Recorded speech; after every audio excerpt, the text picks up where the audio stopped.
രണ്ടാം മൂഴം ഭാഗം 10. എൻ്റെ രണ്ടാമത്തെ ദ്വന്ദ്വയുദ്ധത്തെപ്പറ്റി സൂതർ പിന്നീടുണ്ടാക്കിയ കഥകൾ കേട്ട് ഞാൻ തന്നെ ചിരിച്ചു പോയിട്ടുണ്ട്.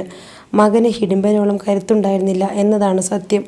ഏകചക്രയിൽ ബ്രാഹ്മണഗൃഹത്തിൻ്റെ പകുതിയിൽ താമസിച്ച് ഭിക്ഷാടനം നടത്തിക്കഴിയാൻ തുടങ്ങിയതിൻ്റെ പിറ്റേന്നാണ് വേത്രകീയൻ രാജാവിൻ്റെ പുരുഷമേധത്തെപ്പറ്റി അറിയുന്നത്. പുരുഷമേധത്തെപ്പറ്റി ബ്രാഹ്മണ പണ്ഡിതന്മാരിൽ നിന്ന് കേട്ട യുധിഷ്ഠിരന് വിശദാംശങ്ങൾ അറിയാം. ബലിപുരുഷനായി 100 പശുക്കൾക്ക് പകരം മകൻ ശുനശ്ലേഫനെ വിറ്റ അത്യാഗ്രഹിയായ ബ്രാഹ്മണൻ ഋചീകനെപ്പറ്റിയുള്ള ഒരു പഴങ്കഥ ഞാനും കേട്ടിട്ടുണ്ട്. 40 ദിവസം പുരുഷമേധം നീണ്ടു നിൽക്കുമെന്ന് ജ്യേഷ്ഠൻ പറഞ്ഞു. എല്ലാ തരക്കാരെയും ബലി കൊടുക്കുന്നു. വൈദികത്വത്തിൽ മഹത്വം നേടാൻ ബ്രാഹ്മണൻ, രാജാംഗദശകം തികയാൻ ക്ഷത്രിയൻ, മരുത്തുക്കൾക്കായി വൈശ്യൻ, പ്രായശ്ചിത്തങ്ങൾക്ക് ശൂദ്രൻ, തമശക്തികൾക്ക് കള്ളൻ, നരകത്തിന് കൊലയാളി, തിന്മകൾക്ക് ഷണ്ഡൻ, പിന്നെ ശുരകൻ, ചൂതാട്ടക്കാരൻ, മുടന്തൻ, വീണവാദകൻ. ബലിപുരുഷ സ്ഥാനമുള്ളവരുടെ കണക്കുകൾ അദ്ദേഹം വിവരിച്ചു. 15 തവണയായി 11 പേരെ വീതം ബലി കൊടുക്കുന്നു ഈ 40 ദിവസത്തിനിടയ്ക്ക്. പുരുഷമേധം സർവ്വമേധമാക്കിയവരും മുമ്പുണ്ടായിരുന്നു. അവസാനം മേധം നടത്തുന്ന ആൾ തന്നെ ബലിപുരുഷനാവുമ്പോൾ സർവ്വമേധമാവുന്നു. എന്തിന് എന്ന ചോദ്യത്തിന് സ്ഥാനമില്ല. നിനക്ക് ഞാൻ തരുന്നത് പോലെ എനിക്കും എന്ന് കരുതി. അനുഗ്രഹ പ്രാർത്ഥനയാണ് ബലിയുടെ തത്വമെങ്കിൽ അവസാനം ബലിപുരുഷനാവുന്ന സർവ്വമേധി എന്താണ് നേടുന്നത്? അത് പറയാൻ ജ്യേഷ്ഠനും അറിഞ്ഞുകൂടാ. വേത്രകീയന് ബലിപുരുഷന്മാരെ എത്തിച്ചു കൊടുക്കാൻ ഏറ്റ നിഷാദനായിരുന്നു ഭഗൻ. അച്ഛനും അമ്മയും മകളും ചെറിയ കുട്ടിയും തമ്മിൽ ആ വീട്ടിൽ തർക്കം നടക്കുന്നത് അമ്മ കേട്ടു. ഒരു ബ്രാഹ്മണ പ്രജയെ ആ വീട്ടിൽ നിന്ന് അയക്കണമെന്ന് ഭഗൻ്റെ ദൂതന്മാർ അറിയിച്ചിരിക്കുന്നു. വേത്രകീയൻ്റെ ആശ്രിതനായിരുന്ന ഭഗൻ ഗ്രാമത്തിന് പുറത്തെ കാട്ടിൽ വലിയൊരു ഗുഹയിൽ ബലിപുരുഷന്മാരെ ശേഖരിക്കുകയാണ്. എതിർക്കാൻ കെൽപ്പുള്ള ഗ്രാമീണരില്ല. സങ്കടമറിയിക്കേണ്ട രാജാവിന് വേണ്ടി തന്നെയാണ് ഭഗൻ നാട് ചുറ്റി ആളുകളെ പിടിക്കുന്നത്. ബഹളം കേട്ടപ്പോൾ അമ്മ പറഞ്ഞു, ഒരാളെ അയച്ചാൽ മതിയെങ്കിൽ മഹാശക്തനായ ഒരു മകനുണ്ടെനിക്ക്, അവൻ പോകും. ഞാൻ വാക്കുകൊടുത്തു പോയി എന്ന് അമ്മ ഞങ്ങളോടെല്ലാവരോടുമായി പറഞ്ഞപ്പോൾ ഞാൻ മിണ്ടിയില്ല. ശക്തി എനിക്ക് അനുഗ്രഹമാണ്, ചിലപ്പോൾ എൻ്റെ ശാപവും അതുതന്നെ. സങ്കടം കണ്ടപ്പോൾ ഞാൻ പറഞ്ഞുപോയി. യുധിഷ്ഠിരൻ രോഷം കൊണ്ട് പുകഞ്ഞു. അമ്മ എന്ത് വിഡ്ഢിത്തമാണ് പറഞ്ഞത്? ഈ ഭീമസേനൻ്റെ കൈക്കരുത്തിൽ തലചായ്ച്ചാണ് നമ്മളെല്ലാം ഉറങ്ങുന്നത്. അമ്മയ്ക്കറിയില്ലേ? ആരാണ് പോകേണ്ടതെന്നതിനെപ്പറ്റി ബ്രാഹ്മണനും ഭാര്യയും തമ്മിൽ തർക്കം നടന്നു. അമ്മ അത് കേൾക്കുകയായിരുന്നു. മകൻ താൻ തന്നെ പോകാമെന്നേറ്റു. അപ്പോൾ ചെറിയ ആൺകുട്ടി ഒരു പുൽക്കൊടിയെടുത്ത് ഭഗനെ ഞാനിതുകൊണ്ട് കൊല്ലുമെന്ന് പറഞ്ഞപ്പോൾ അമ്മയുടെ മനസ്സലിഞ്ഞു. ആ സമയത്താണ് അമ്മ പറഞ്ഞത്, എൻ്റെ മകനെ അയക്കാം. സഹദേവൻ സംശയം ചോദിച്ചു. അതിന് നമ്മൾ ക്ഷത്രിയരല്ലേ, ബ്രാഹ്മണ പ്രജകളെയല്ലേ വേത്രകീയൻ ആവശ്യം? ബാലിശമായ ചോദ്യം ആരും കേട്ടില്ലെന്ന് നടിച്ചു. യുധിഷ്ഠിരൻ വളരെ അസ്വസ്ഥനായിരുന്നു. ഈ ഭീമസേനനെ നഷ്ടപ്പെട്ടാൽ. എന്നിട്ട് അദ്ദേഹം എന്നെ നോക്കി ദുഃഖത്തോടെ. കിരീടാവകാശം സ്ഥാപിക്കാനുള്ള മാർഗങ്ങൾ മനസ്സിൽ രൂപമെടുത്തപ്പോഴൊക്കെ ഇവൻ്റെ മഹാബലമാണ് ഞാൻ ആദ്യം കാണുന്ന ആശ്വാസം. അർജുനൻ പറഞ്ഞു. ജ്യേഷ്ഠൻ തോക്കില്ല. ഏകചക്രക്കാർ ഭഗനിൽ നിന്ന് രക്ഷപ്പെടട്ടെ, തോൽക്കില്ല. ശരിയാണെന്ന മട്ടിൽ ജ്യേഷ്ഠൻ തലയാട്ടി. പിന്നെ ഇത്രയും കൂട്ടിച്ചേർത്തു, ബ്രാഹ്മണാനുഗ്രഹം നമുക്കുണ്ടാവും. എൻ്റെ കയ്യൂക്കിൻ്റെ തണലിലാണ് ഈ 4 പേരും കഴിയുന്നതെന്ന സത്യം ജ്യേഷ്ഠൻ പറഞ്ഞതിൽ ഞാൻ അദ്ദേഹത്തെ മനസ്സാ നമിച്ചു. ഞാൻ ജീവനോടെ തിരിച്ചു വന്നില്ലെങ്കിലും അവർക്ക് നേടാൻ ഒന്നുണ്ട്, ബ്രാഹ്മണാനുഗ്രഹം. ഹിഡിംബനേക്കാൾ മഹാകായനായിരുന്നു ഭഗൻ. പക്ഷേ കൊടുംകാട്ടിൽ അങ്ങോളമിങ്ങോളം വേട്ടയാടിയും യുദ്ധം ചെയ്തും നടന്നിരുന്ന ഹിഡിംബൻ്റെ ദാർഢ്യവും വേഗവും ഭഗനുണ്ടായിരുന്നില്ല. മദ്യത്തിൻ്റെ ഗന്ധമായിരുന്നു ഗുഹയ്ക്ക് പുറത്ത് നിൽക്കുമ്പോൾ ആദ്യം അനുഭവപ്പെട്ടത്. ബലിപുരുഷനായി വന്നു നിൽക്കുന്ന എൻ്റെ ചുറ്റും അനുചരന്മാർ 3 പേർ നിന്നു ഗുണദോഷങ്ങൾ തർക്കിച്ചു. അവർ ആദരവോടെ എന്നെ ക്ഷണിച്ചു. ചെമ്പൻ താടി, മദ്യം കൊണ്ട് ചുവന്ന വിയർപ്പൊഴുക്കുന്ന ഭഗൻ്റെ മുഖത്തെ വലിയ വട്ടക്കണ്ണുകൾ പരിഹാസച്ചിരിയോടെ എന്നെയൊന്നൊഴിഞ്ഞു. എഴുന്നേറ്റപ്പോൾ ശരീരത്തിൻ്റെ മാംസത്തിൻ്റെ അലകൾ ഇളകി. സ്ത്രീകളുടേതുപോലെ വളർന്ന മുലകൾ, വാരിയെല്ലുകൾ മൂടി മടക്കുമടക്കായി പിണ്ടങ്ങൾ. കീഴ്ത്താടിയിൽ നിന്ന് തൂങ്ങുന്ന മാംസം കഴുത്തു നിറഞ്ഞു ചെമ്പൻ താടിയിലൂടെ നെഞ്ചിലേക്ക് പരന്നു കിടക്കുന്നു. മദ്യത്തിൻ്റെയും വിയർപ്പിൻ്റെയും മനമടുപ്പിക്കുന്ന ദുർഗന്ധം. ആ യുദ്ധത്തിൻ്റെ വിശദാംശങ്ങൾ ഞാൻ വ്യക്തമായി ഓർക്കുന്നില്ല. വാക്കുകൾ കൊണ്ടാണ് ഞാൻ ആരംഭിച്ചത് എന്നെനിക്കറിയാം. ഹിഡിംബനെ നിങ്ങൾ കേട്ടിട്ടുണ്ടോ? പർവ്വതം പോലെ വീണ അവൻ്റെ ദേഹം കഴുകനും കുറുനരികളും തിന്നു തീർന്നിട്ടില്ല ഇനിയും. വേണമെങ്കിൽ ചെന്നു കാണാം. മായാവിയായ ഹിഡിംബനെ ദ്വന്ദ്വയുദ്ധത്തിൽ കൊന്നവനാ ഞാൻ. ഇതും യുദ്ധശാസ്ത്രത്തിൽ പറഞ്ഞ മുറയാണ്. ശത്രുവെ അസ്ത്രവീര്യനാക്കാൻ വാക്കുകൾ കൊണ്ടുള്ള യുദ്ധം. വേത്രകീയൻ്റെ ബലിവേദിയിലെ യൂപങ്ങളിലൊന്നിൽ തലവയ്ക്കാൻ വന്നവനല്ല ഞാൻ എന്നറിഞ്ഞപ്പോൾ നിഷാദൻ്റെ ഭാവം മാറി. അവൻ അലറിയപ്പോൾ അതിലും ഉച്ചത്തിൽ ഞാൻ കൊലവിളി മുഴക്കി. കൈകൾക്കകത്തുപെട്ടാൽ ഞെരിച്ചു പ്രാണൻ കളയാനുള്ള കരുത്തുണ്ട് അവനെന്ന് ഞാൻ കണക്കാക്കിയിരുന്നു. അടുപ്പിൽ നെയ്യ് തിളപ്പിച്ച് കിടക്കുന്ന ചെമ്പുകിടാരം നേരത്തെ ഞാൻ കണ്ടുവച്ചിരുന്നു. തോലുരിച്ചു വെട്ടിയിട്ട ഒരു കാട്ടുപോത്തെ തുണ്ടുകൾ ചുറ്റും. യുദ്ധസന്നദ്ധനായി കൈവീശി നിൽക്കുമ്പോഴേക്ക് തിളയ്ക്കുന്ന നെയ്യും ചെമ്പുകിടാരവും ദേഹത്ത് വന്ന് വീഴുമെന്ന് അവൻ ഒരിക്കലും കരുതിയിരിക്കുകയില്ല. വേദനയും കോപവും കൊണ്ട് കാട്ടുപോത്തിനെ പോലെ അമറി അവൻ വികൃതമായ കാൽവെപ്പുകളുടെ അടുത്തപ്പോൾ ഞാൻ വീഴുന്നതായി ഭാവിച്ചു. അതിനിടയ്ക്ക് ശരീരത്തിൻ്റെ വലിപ്പവുമായി നോക്കുമ്പോൾ പൊരുത്തപ്പെടാത്ത മെലിഞ്ഞ കണങ്കാലിൽ ആഞ്ഞു ചവിട്ടുമെന്നും അവൻ കരുതിയില്ല. നീ ആദ്യം, പിന്നെ വേത്രക്കീയൻ. വീണുകിടക്കുന്ന മാംസപർവ്വതത്തിനു മുകളിൽ ഞാൻ ചവിട്ടി മെതിച്ചു. പിടികിട്ടാൻ വായുവിൽ തപ്പി നടക്കുന്ന കൈയിൽ നിന്ന് വഴുതി മാറി. സുഷുമ്നയിൽ കാൽമുട്ട് ചേർത്ത് വലങ്കൈ കൊണ്ട് തലയമർത്തി തോൽവാറിൽ പിടിച്ച് അരക്കെട്ട് ഉയർത്തി എല്ലാ ശക്തിയും കൊടുത്തു മുകളിലേക്ക് വളച്ചു. മാംസപിണ്ഡത്തിനകത്ത് എന്തെല്ലാമോ തകർന്നു. മകൻ അലറി. കാൽമുട്ട് കഴുത്തിലേക്ക് മാറ്റി തല പെട്ടെന്ന് ഉയർത്തി വലിച്ചപ്പോൾ അവൻ്റെ പിടച്ചിൽ കഴിഞ്ഞു. എഴുന്നേറ്റപ്പോൾ എനിക്ക് തന്നെ വിശ്വാസം വന്നില്ല. ഏകചക്രക്കാരെ നടുക്കിയിരുന്ന മകൻ ഇത്രയൊക്കെ എതിർപ്പ് തന്നുള്ളൂ. എന്തു ചെയ്യണമെന്നറിയാതെ നിൽക്കുന്ന അനുചരന്മാരോട് ഞാൻ പറഞ്ഞു, ശവം ദൂരെയെങ്ങാൻ മാറ്റിയിടണം. ഏകചക്രയിൽ ഇനി കാണരുത് നിങ്ങളെ. അവർ ഭയന്ന് വിറച്ചു കൈകൂപ്പിക്കൊണ്ട് നിന്നു.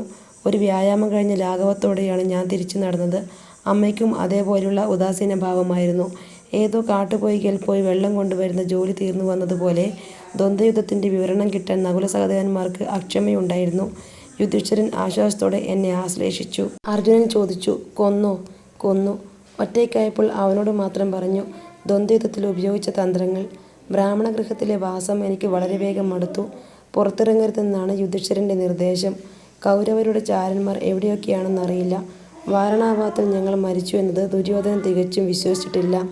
വിതുരരുടെ അഭിപ്രായത്തിൽ മകനെ കൊന്നതിനും നന്ദിയും സന്തോഷവും സമ്മാനങ്ങളും കൊണ്ട് ബ്രാഹ്മണർ വിഷമിപ്പിക്കാൻ തുടങ്ങിയപ്പോൾ അമ്മ അദ്ദേഹത്തോട് പറഞ്ഞു, മകൻ മന്ത്രസിദ്ധിയുള്ളവനായതുകൊണ്ട് മാത്രം കഴിഞ്ഞതാണ്. നന്ദി പറയേണ്ടത് ദേവന്മാർക്കാണ്. ഒരാടിനെ ബലി കൊടുത്ത് ഗൃഹനാഥൻ ദേവകളെ കൃതജ്ഞത അറിയിച്ചു. ഒളിച്ചു നടക്കാൻ പാകത്തിലുള്ളതല്ല എൻ്റെ പെരുത്ത ശരീരം. പവിത്രവും ഭസ്മക്കുറികളും കൊണ്ട് മറയ്ക്കാനാവുന്നതുമല്ല. യുധിഷ്ഠിരനെയും അർജുനനെയും പോലെ എൻ്റെ മുഖത്ത് ശ്മശ്രുക്കളും വളരില്ല. ഗൃഹനാഥൻ ബ്രാഹ്മണനെ ചൂതുകളിക്കാരനാക്കാൻ ജ്യേഷ്ഠൻ ശ്രമിച്ചു നോക്കി. ഫലിച്ചില്ല. പിന്നെ വേദശാസ്ത്രങ്ങൾ പറഞ്ഞിരുന്നു.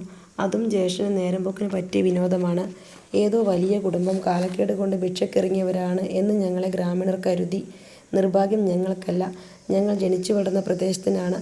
ദാനം ചെയ്യാൻ കഴിവുണ്ടാകേണ്ട ക്ഷത്രിയർ ക്ഷയിക്കുമ്പോൾ ദ്വിജന്മാർ ഭിക്ഷയ്ക്കിറങ്ങേണ്ടി വരുന്നു. വീട്ടുടമസ്ഥൻ മുഖേന അമ്മ ചില ബ്രാഹ്മണ പുരോഹിതന്മാരുമായി ബന്ധപ്പെട്ടിരുന്നു. അവരിൽ ചിലർ അമ്മയെ കാണാൻ ഇടയ്ക്ക് വന്നു. അമ്മ അവരുമായി മറ്റാരും കേൾക്കാതെ സംസാരിച്ചിരുന്നു.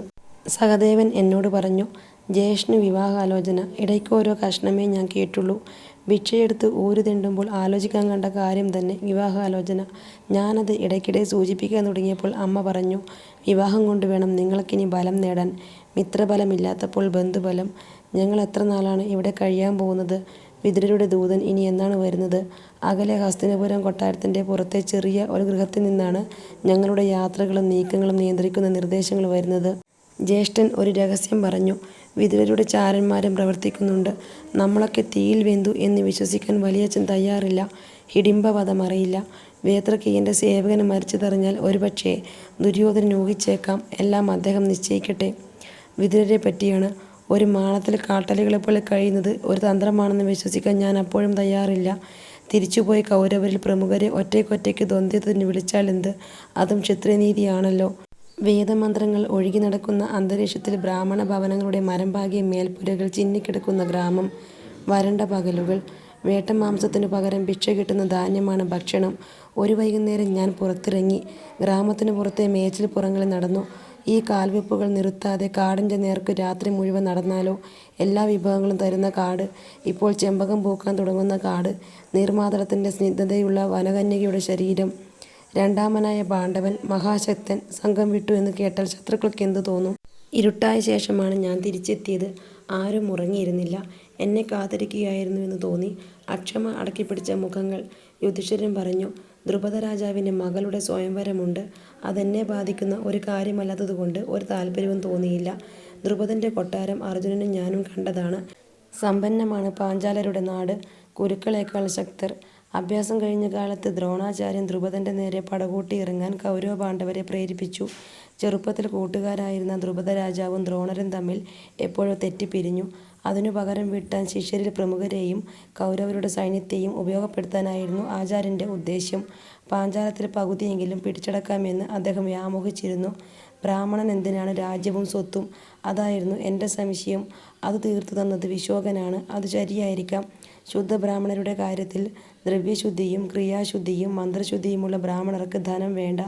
ബ്രാഹ്മണനായി ജനിച്ചെങ്കിലും ക്ഷത്രിയനായി വളർന്നതുകൊണ്ടാവും പാഞ്ചാലരുടെ പശുക്കളുടെയും ഈടുവെപ്പിലെ സ്വർണത്തിൻ്റെയും കണക്ക് പറയുന്നത്. വിശോകൻ രഹസ്യമായി പറഞ്ഞു. ഒരു മധ്യസ്ഥ ദൗത്യവും കൊണ്ടാണ് അർജുനനും ഞാനും ദ്രുപദനെ സന്ദർശിച്ചത്.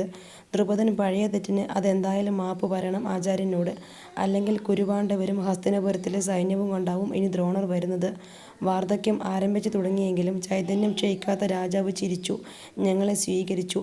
മകൻ ദൃഷ്ടദ്യുമ്നനുണ്ടായിരുന്നുവെങ്കിൽ വിരുന്നു പാർക്കാതെ ഞങ്ങളെ വിട്ടയയ്ക്കുകയില്ലായിരുന്നുവെന്ന് പറഞ്ഞു. ബ്രാഹ്മണന് സമ്മാനങ്ങളും സൗഹൃദത്തിൻ്റെ സന്ദേശവും കൊണ്ട് ദൂതന്മാരെ അയക്കാമെന്നേറ്റു. വീണ്ടും ആലോചിച്ച ശേഷം അദ്ദേഹം തന്നെ കൂടെ വരാമെന്ന് നിശ്ചയിച്ചു. യുദ്ധഭീഷണിയുമായി ചെന്ന് ഞങ്ങളെ ചിരിച്ചു വിരുന്നൂട്ടിയ ദ്രുപദൻ്റെ ചിത്രം ഇപ്പോഴും എൻ്റെ മനസ്സിലുണ്ട്. ഞങ്ങളെക്കാൾ പ്രായം കൊണ്ട് ഇളയ ദൃഷ്ടദ്യുമ്നൻ അന്നു ധനുർവേദം പഠിക്കാൻ ദൂരത്തെവിടെയോ താമസിക്കുകയായിരുന്നു. രഥയുദ്ധത്തിൽ അയാൾ അതിവിദഗ്ധനായി വളരുകയാണെന്ന് പിന്നീട് ആരൊക്കെയോ പറഞ്ഞു കേട്ടു. ദൃഷ്ടദ്യുമ്നന് ഒരു മൂത്ത സഹോദരനുണ്ടെന്ന് പറഞ്ഞു കേട്ടിട്ടുണ്ട്. ശിഖണ്ഡി. മകളെപ്പറ്റി അറിയുന്നത് ഇപ്പോഴാണ്. കൃഷ്ണവർണ്ണമുള്ളവളാണത്രേ ദ്രൗപദി. ദൃഷ്ടദ്യുമ്നനോടൊപ്പം ഇരട്ടപ്പെട്ടതിലുണ്ടായവൾ. കന്യാദാനമായി എന്തു നൽകാനും തയ്യാറായ ദ്രൗപദിയെ വേൾക്കാൻ രാജാക്കന്മാർ തയ്യാറുണ്ട്. ആയുധ മത്സരത്തിൽ ജയിക്കുന്ന ഒരു യോദ്ധാവ് മതിയെന്നാണത്രേ അദ്ദേഹം തീരുമാനിച്ചിരിക്കുന്നത്. നിങ്ങൾ പോയി പരീക്ഷിക്കണം. നഷ്ടപ്പെടാൻ നമുക്കൊന്നുമില്ല. നേടിയാൽ, ദ്രുപദനെ ബന്ധുവായി കിട്ടിയാൽ ആ മുഹൂർത്തത്തിൽ പാണ്ഡവർ ജീവിച്ചിരിക്കുന്നു എന്ന് പ്രഖ്യാപിക്കാം, ജ്യേഷ്ഠൻ അറിയിച്ചു. രാത്രിയിൽ ഉറങ്ങാൻ കിടന്നപ്പോൾ ദ്രുപദൻ്റെ കൊട്ടാരത്തിലെ സ്വയംവരത്തെപ്പറ്റിയാണ് എല്ലാവരും പറഞ്ഞിരുന്നത്, ജ്യേഷ്ഠനൊഴികെ. അദ്ദേഹം ഉറങ്ങിയിട്ടില്ലെങ്കിലും നിശബ്ദനായിരുന്നു. അഭ്യാസം കഴിഞ്ഞ ശേഷം ദ്രുപദനും ദ്രോണരും തമ്മിൽ എന്തോ നടന്നിട്ടുണ്ടെന്ന് മാത്രമേ നകുല സഹോദരന്മാർക്കറിയൂ. നകുലൻ അതോർമ്മിച്ചുകൊണ്ട് എന്നോട് ചോദിച്ചു, എന്തായിരുന്നു ആചാര്യനും ദ്രുപദനും തമ്മിൽ? നിങ്ങൾ രണ്ടുപേരുമായിരുന്നല്ലോ മധ്യസ്ഥർ. അർജുനൻ പറഞ്ഞു. ദ്രുപദൻ ആചാര്യനോട് ഒരു വലിയ പാതകം ചെയ്തു. കൂട്ടുകാരായി നടന്ന കാലത്ത് ഒരു വെറുംവാക്കു പറഞ്ഞു, ഞാൻ രാജാവാകുമ്പോൾ എൻ്റെ ഭണ്ഡാരം ഇഷ്ടം പോലെ ഉപയോഗിക്കാമെന്ന്. രാജാവായി കഴിഞ്ഞപ്പോൾ ദ്രോണരെ കൊണ്ട് ദ്രുപദർ സഹിയിട്ടു. അതുതന്നെ. അർജുനൻ ചിരിച്ചപ്പോൾ യുധിഷ്ഠിരൻ ഗൗരവത്തിൽ പറഞ്ഞു, പരിഹസിക്കുകയാണോ ആചാര്യ ബ്രാഹ്മണനെ? പറഞ്ഞത് ശരിയല്ലേ? കൊടുത്താലും കൊടുത്താലും ആവശ്യങ്ങൾ തീരുന്നില്ല എന്ന് കണ്ടല്ലേ ദ്രുപദൻ ശകാരിച്ചയച്ചത്? യുധിഷ്ഠിരൻ മിണ്ടിയില്ല. സഹദേവൻ ചോദിച്ചു, എന്തിനാണ് ആചാര്യന് സമ്പത്ത്? ആരും അതിന് മറുപടി പറഞ്ഞില്ല. എല്ലാവരും ഉറങ്ങിയെന്ന് കരുതി ഞാനും കണ്ണടച്ചു. അപ്പോൾ അർജുനൻ എൻ്റെ അരികത്തേക്ക് വന്നു. കൃഷ്ണ ദ്രൗപദിയെപ്പറ്റി ബ്രാഹ്മണദൂതൻ പറഞ്ഞത് ജ്യേഷ്ഠൻ കേട്ടില്ലല്ലോ? ഇല്ല. അതിസുന്ദരിയാണത്രേ ദ്രൗപദി. ഞാൻ അത്ഭുതപ്പെട്ടില്ല. അനേകം പ്രാർത്ഥനകളുടെയും ഹോമങ്ങളുടെയും ഫലമായി പിറന്നവൾ. പാഞ്ചാലത്തിലേക്കുള്ള യാത്രയിൽ കണ്ട ആളുകളെപ്പറ്റി ഓർമ്മിച്ചു നോക്കി. അഴകുള്ള സ്ത്രീ പുരുഷന്മാർ. ബ്രാഹ്മണർ പറഞ്ഞ മറ്റൊരു വിശേഷം. ഞാൻ തിരിഞ്ഞ് അവൻ്റെ മുഖത്തേക്ക് നോക്കി കിടന്നു. അതിസുന്ദരി. അവളുടെ വിയർപ്പിന് താമരപ്പൂവിൻ്റെ ഗന്ധമുണ്ടത്രേ. അർജുനൻ മത്സര പരീക്ഷയെപ്പറ്റിയാണ് അപ്പോൾ ആലോചിക്കുന്നതെന്ന് അറിയാമായിരുന്നു. ആരൊക്കെയാണ് വരുന്നതെന്നറിയില്ല. അഭ്യാസക്കാഴ്ചയിൽ അർജുനനെ പരസ്യമായി വെല്ലുവിളിച്ച കർണനുണ്ടാവുമെങ്കിൽ. ഇല്ല, ഞാൻ തെറ്റുതിരുത്തി. ക്ഷത്രിയരുടെ സ്വയംവര മണ്ഡപത്തിൽ സൂതന്മാർ മത്സരിക്കില്ല. പക്ഷേ അംഗരാജാവെന്ന സ്ഥാനം കൂടി ഇപ്പോഴുണ്ട് കർണന്. അതിൻ്റെ നിയമങ്ങൾ അറിയണമെങ്കിൽ ജ്യേഷ്ഠനോട് തന്നെ ചോദിക്കണം. അർജുനൻ്റെ കണ്ണുകളിലെ മന്ദഹാസത്തിൽ നിറഞ്ഞു നിൽക്കുന്നത് ഒരവ്യക്ത രൂപമാണെന്ന് ഞാൻ ഊഹിച്ചു. താമരപ്പൂവിൻ്റെ ഗന്ധമൊഴുകുന്ന സുന്ദരി. എന്തോ പതിവുള്ളതുപോലെ വിയർപ്പിന് മനുഷ്യഗന്ധം മാത്രമുള്ള കറുത്ത സുന്ദരിയെപ്പറ്റി അന്ന് ഞാൻ സ്വപ്നം കണ്ടില്ല.